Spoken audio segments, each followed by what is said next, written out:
నీవు ఈరోజు నిశ్శబ్దంగా కూర్చొని నీ జీవితాన్ని ఆలోచిస్తున్నావు. ఎందుకు నా జీవితంలో ఇన్ని సమస్యలు? అని. నీ హృదయం అలసిపోయింది. నీ కళ్లలో కన్నీళ్లు నిలిచిపోయాయి. నీవు నిన్ను నీవే ప్రశ్నించుకుంటున్నావు, నేను బలహీనుడిని కాదా? కానీ విను. నీవు పడిపోయావా? అవును. నీవు బాధపడ్డావు. అవును. నీవు ఏడ్చావు. అది కూడా నిజమే. కాని ఇంకా నీవు నిలబడి ఉన్నావు కదా? అదే నీ శక్తి. కండలు బలహీనుడు అయితే ఎప్పుడో వదిలేసేవాడు. కానీ నీవు వదలలేదు. అందుకే నీవు శక్తిమంతుడు. ప్రతి రాత్రి నీవు నిశ్శబ్దంగా ప్రార్థించినప్పుడు, నీ గుండా లోతుల్లో ఒక స్వరం వినిపిస్తుంది. నీ కథ ఇంకా ముగియలేదు. గాలి తుఫాను వచ్చినప్పుడు బలహీనమైన కొమ్మలు విరిగిపోతాయి. కానీ బలమైన వృక్షం మరింత బలపడుతుంది.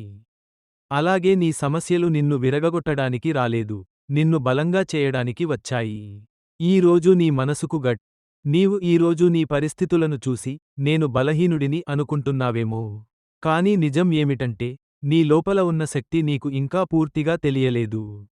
నీ కన్నీళ్లు నీ బలహీనత కాదు, అవి నీ హృదయపు నిజాయితీకి గుర్తు. నీ పోరాటం నీ ఓటమి కాదు, అది నీ ఎదుగుదలకు పునాది. విను. గాలి బలంగా వీచినప్పుడు చెట్టు వంగుతుంది, కానీ విరగదు. అలాగే నీవూ వంగవచ్చు, కానీ విరగిపోవడం నీ స్వభావం కాదు. నీ జీవితంలో సమస్యలు రావచ్చు, అవమానాలు ఎదురవచ్చు, కానీ నీలో ఉన్న ధైర్యం వాటికంటే గొప్పది. ఈరోజు నీ మనసుకు చెప్పు, నేను బలహీనుడు. నీపై జాలిపడువాడు నేను అనే భావం ఎంతో ఆత్మీయంగా ఉంటుంది. ఇది బైబిల్లో దేవుని దయను గుర్తుచేస్తుంది.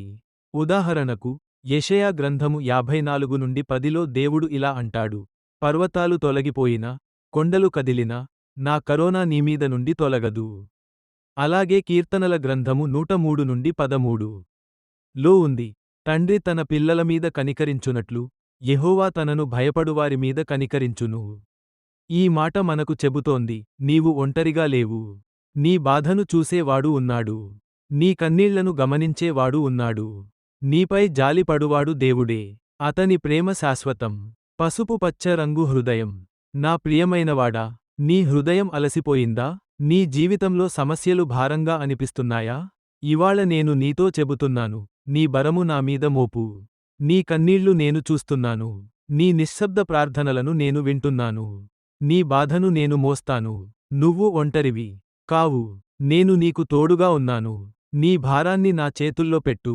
నీ హృదయం శాంతిని పొందుతుంది. నా ప్రియమైన బిడ్డా, నీ హృదయం ఎందుకు ఇంత భారంగా ఉంది? నీ కళ్లలో కనిపించే ఆ నిశ్శబ్ద బాధను నేను చూస్తున్నాను. నీ చుట్టూ ఉన్నవారు అర్థం చేసుకోకపోయినా, నీ అంతరం గంలో నడుస్తున్న యుద్ధాన్ని నేను తెలుసుకుంటున్నాను. ఈరోజు నేను నీతో ఒక మాట చెబుతున్నాను, నీ బరము నా మీద మోపు.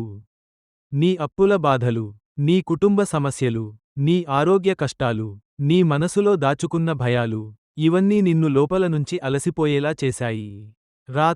రాత్రిళ్ళు నిద్రపోకుండా ఆలోచిస్తున్నావు, ఇది ఎప్పుడు ముగుస్తుంది అని నీ హృదయం ప్రశ్నిస్తోంది. కన్నీళ్లు కార్చి మళ్లీ చిరునవ్వు నటిస్తున్నావు. కాని నేను నీ నటనను కాదు, నీ నిజమైన హృదయాన్ని చూస్తున్నాను. నీ చేతులతో పట్టుకున్న ఆ భారాన్ని ఇంకా ఎంతకాల మోస్తావు? నీ భుజాలు అలసిపోతాయి. నీ మనసు విరిగిపోతుంది. అందుకే నేను చెబుతున్నాను, నీ బరము నా మీద మోపు. నీ సమస్యలను నాకు అప్పగించు. నీ భయాలను నా చేతుల్లో పెట్టు. నీ కన్నీళ్లను నేను తుడుస్తాను. నీ హృదయానికి నేను శాంతిని ఇస్తాను. నువ్వు ఒంటరిగా పోరాడాలా? నిర్వచిస్తాడు అని. నీ భవిష్యత్తు చీకటిగా కనిపించినా నా వెలుగు నీ ముందుకు దారి చూపిస్తుంది. నీ జీవితం ముగిసినట్లు అనిపించినా అది కొత్త ఆరంభానికి సంకేతం మాత్రమే. నమ్మకం ఉంచు. ధైర్యంగా ఉండు. నీ కన్నీటి రాత్రులు ఆనంద ఉదయంగా మారతాయి. మళ్ళీ చెబుతున్నాను,